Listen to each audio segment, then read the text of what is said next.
pelajaran. Mari kita berdoa menurut kebutuhan masing-masing. Berdoa mulai.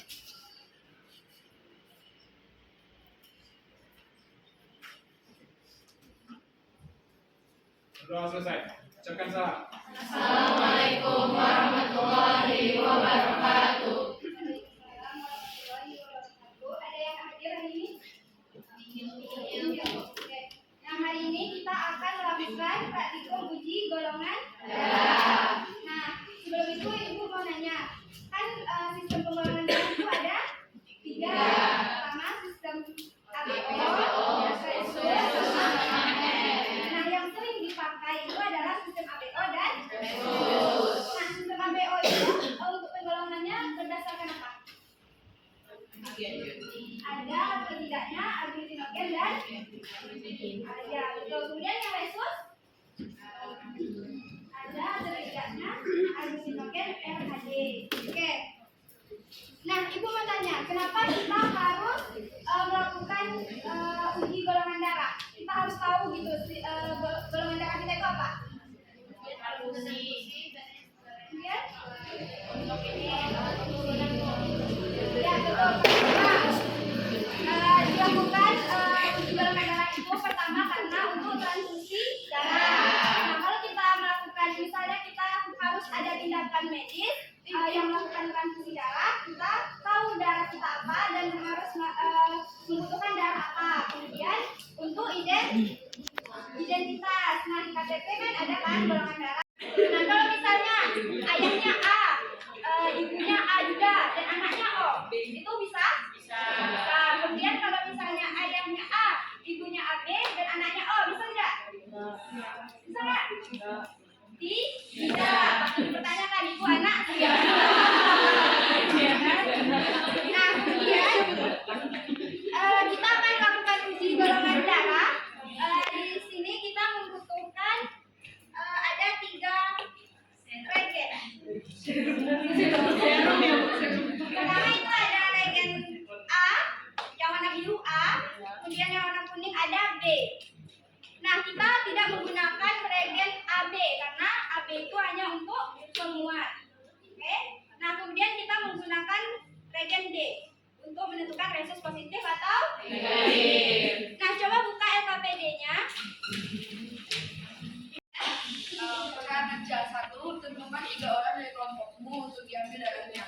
2, bersihkan ujung jari tengahnya dengan kapas steril dan kapas dicuci alkohol. Yang ketiga, tusukkan botol zat pada ujung tersebut, kemudian teteskan darah di atas kertas atau kaca objek atau lingkaran A, B, dan RH. Beri tetes serum anti A pada lingkaran A, serum anti B pada lingkaran B, dan serum anti AB pada lingkaran AB. Aduk darah dengan tusuk gigi pada darah yang sudah diisi serum. Amati setelah beberapa menit apakah terjadi penggumpalan atau tidak. 7. Tentukan golongan darahnya. Jika darah di lingkaran A menggumpal dan B tidak, golongan darahnya adalah A. Jika darah di lingkaran A tidak menggumpal dan di B menggumpal, golongan darahnya adalah B. Jika darah di lingkaran A dan B menggumpal, darahnya adalah AB. Jika darahnya di lingkaran A dan B tidak menggumpal, golongan darahnya adalah O. Jika di lingkaran RH menggumpal, golongan darahnya adalah resus positif. Jika darah di lingkaran RH tidak menggumpal, golongan darahnya adalah resus negatif. Oke.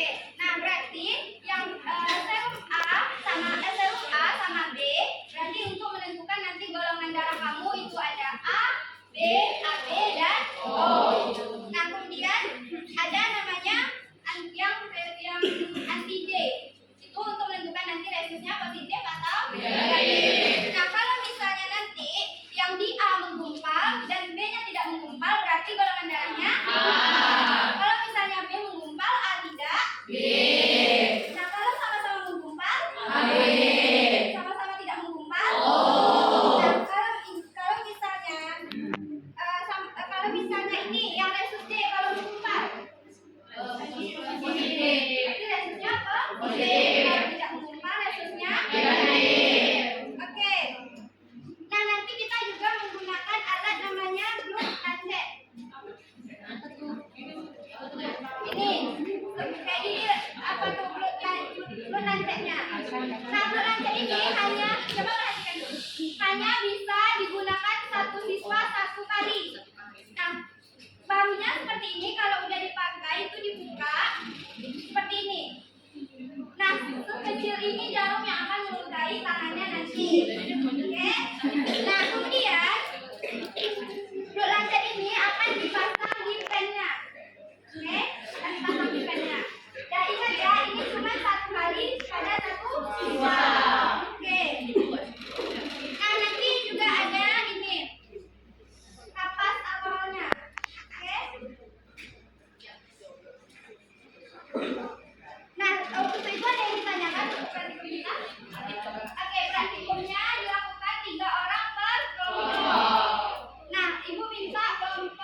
sama dia tuh nggak mungkin deh Januari gue masih banyak dana saya dia di ngapain saya sakit kita hati mau aja iya kasih itu bisnis ini bisa cuci bisa apa lahir kamu berapa kak kamu lahir kamu sih kali iya betul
Sorry ya, panik.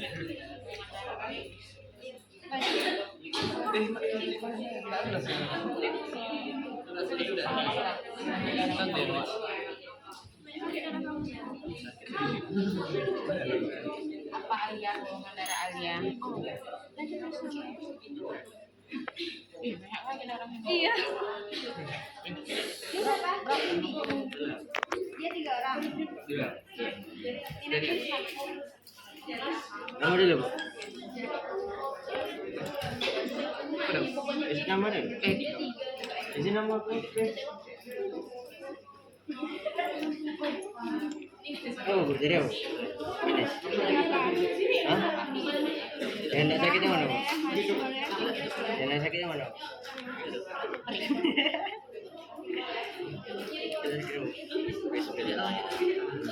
Yang sakit sini.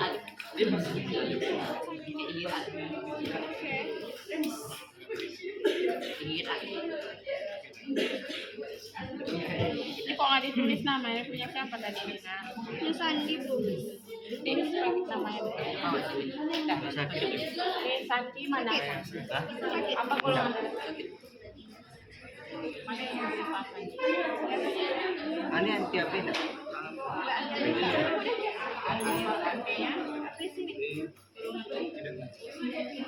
Di golongan darahnya apa? Yesusnya di mana?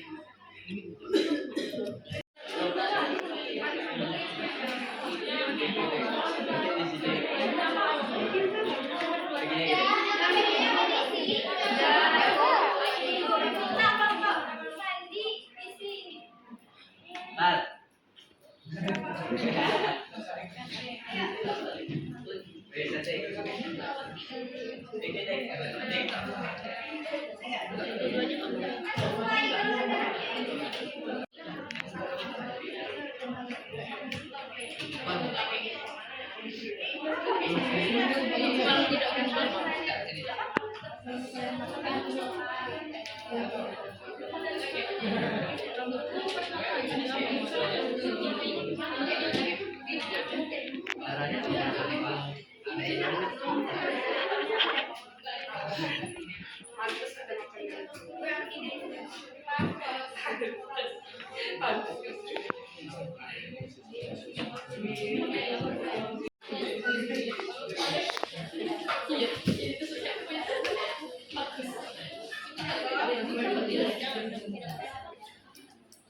Oh itu hoax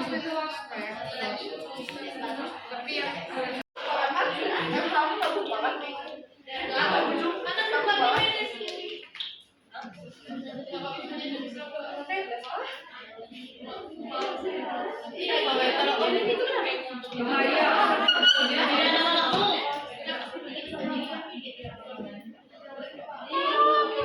Ya kan, lihatnya kan kayak gitu bu.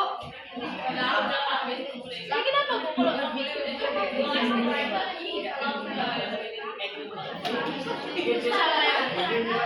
Susah apa ya bu?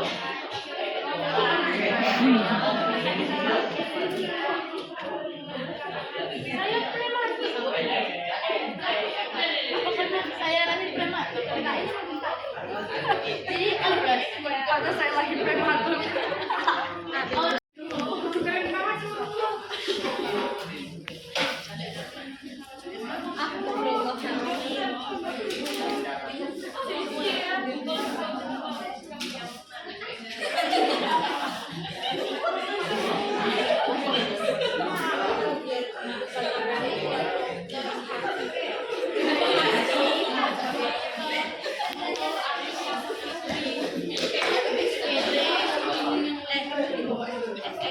Assalamualaikum warahmatullahi wabarakatuh. Waalaikumsalam warahmatullahi wabarakatuh.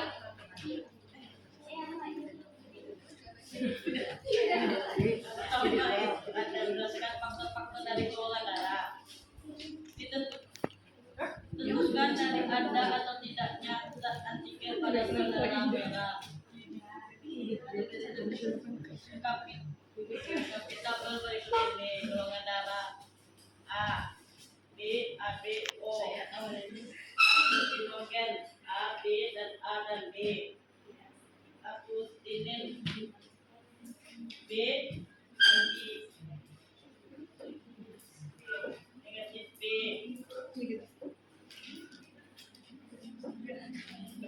Anti A. Nomor 3, sebutkan macam-macam golongan darah menurut A. Sistem amino, B. Sistem resus, C. Sistem MN. Yang pertama sistem amino.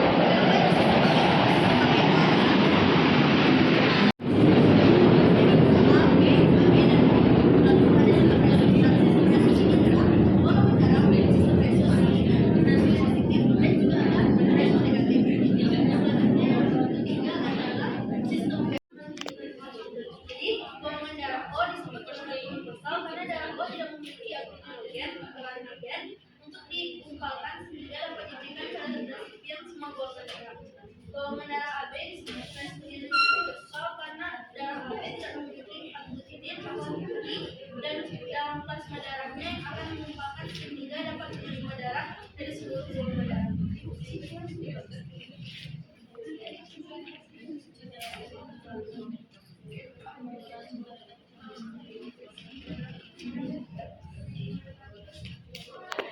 Pengulang nomor 2 yaitu lengkapi tahu golongan darah A, agglutinogennya A dan agglutinnya beta anti B.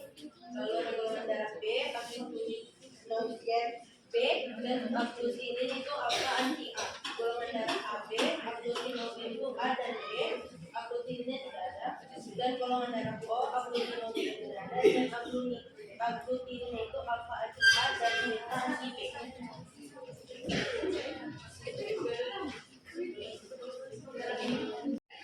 Berdasarkan ada 3 zat antigen pada sel darah merah. Golongan darah selanjutnya terbagi menjadi 3, yakni ABO, Rhesus, dan MN.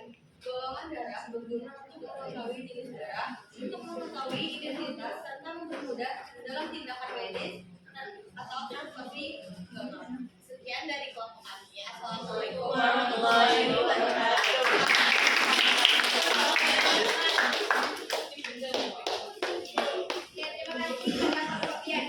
Terima kasih atas sekali lagi.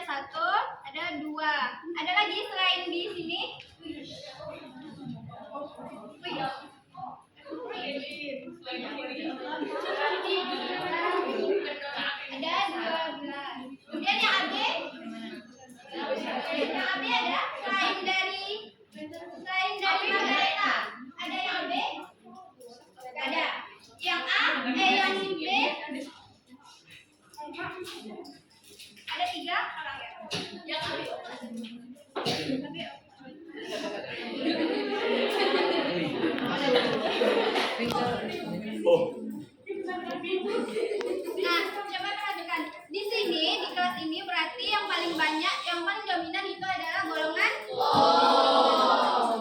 Paling dominan.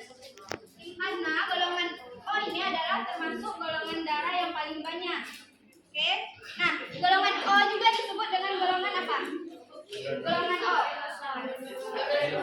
Ya, golongan O termasuk golongan darah donor universal. Kenapa dia disebut dengan donor universal? Karena dia tidak mempunyai oksigen untuk digumpalkan sehingga dia itu bisa memberikan dan mendonorkan darahnya kepada semua golongan. Untuk resus, kenapa resus itu penting kita ketahui? Resus jawab, kenapa resus itu penting untuk kita ketahui? Nah kan, kalau misalnya seseorang memiliki resusnya itu negatif dan dia membutuhkan donor darah, nah dia diberi donor resus positif, nah itu dia tidak akan berbahaya untuk awalnya. Namun kalau misalnya dia ditransfusi sekali lagi itu berbahaya karena dapat menyebabkan hemolisis. Hemolisis itu adalah pecahnya membran eritrosit. Nah, kemudian kalau misalnya pengaruh resus ini terhadap janin, gimana? Jadi dia bisa mengalami kematian. Ada yang jawab? Hemolisis.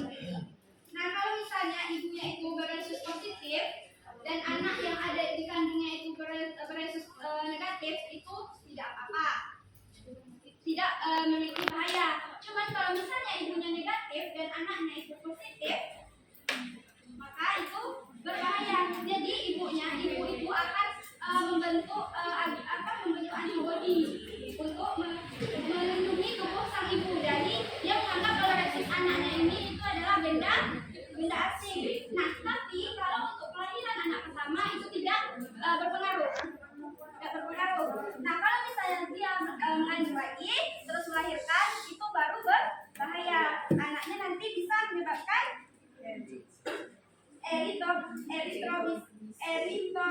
erithroblastosis fetalis, itu pembekakan hati, limfa, kemudian juga gagal jantung. Ada yang ditanyakan? Nah, untuk mencapainya tujuan pembelajaran kita hari ini, Ibu akan mengadakan post test. Itu melalui G-form ya. Ibu sudah siap? Apa? Tidak ada paket. Oh bisa Bu, ada. Oke, sekarang post testnya Ibu kasih ke Bianda. Bibirnya bisa boleh dikerjakan. Kalau udah bisa Bianda.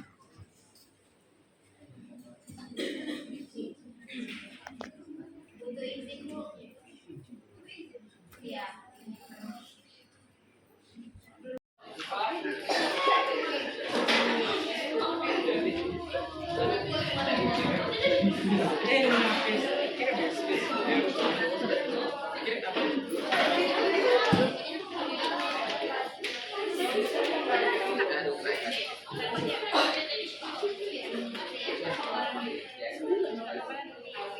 Semuanya hadir kan?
lagi.